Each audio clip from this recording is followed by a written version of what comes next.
अस्सलाम वालेकुम। मैं असी गरीब लोग हाँ।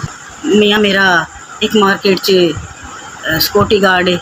19,000 रुपया उसकी तनख्वाह है तो साडा ना घर चलता है उहदे नाल। मैं बीमार हाँ, मेरे खसूसी पार्ट्स दे विच रसौलियाँ ने ते गुरदे च भी दोवां गुरदियां च पत्थरी है तो ना मेरा घर ही चलता है, ना मेरा खावन मेरी दवाई लिया सकता है।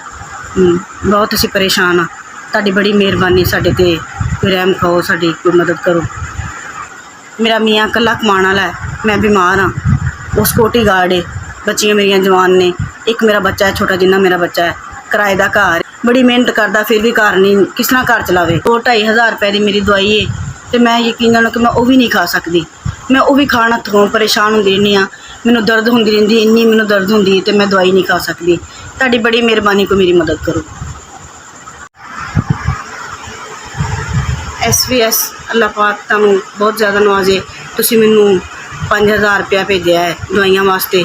मेरा मालक तुहानू इस तो भी ज़्यादा नवाजे, इस तो ज़्यादा देवे, जिंदगी देवे, तंदुरुस्ती देवे, तुहानू होर ज़्यादा तौफीका च कड़ियां च इजाफा फरमावे तो मेरा मालक तुहानू होर ज़्यादा देने की तौफीक देवे। साडे वर्गियां गरीबां मस्कीनां नू देने दी, उन्हां दा सहारा बनने की मालक तुहानू होर ज़्यादा तौफीक देवे। SVS अल्लाह पाक तुहानू, तुसीं मेरियां दवाइयां वास्ते 5,000 रुपए की मदद की है। तुहाडे इदारे नू तुहानू अल्लाह पाक ज़्यादा देवे, तुहानू होर ज़्यादा लोकां दी, साडे वर्गियां गरीबां मस्कीनां दी मदद करने की तौफीक देवे। तुहाडी तौफीक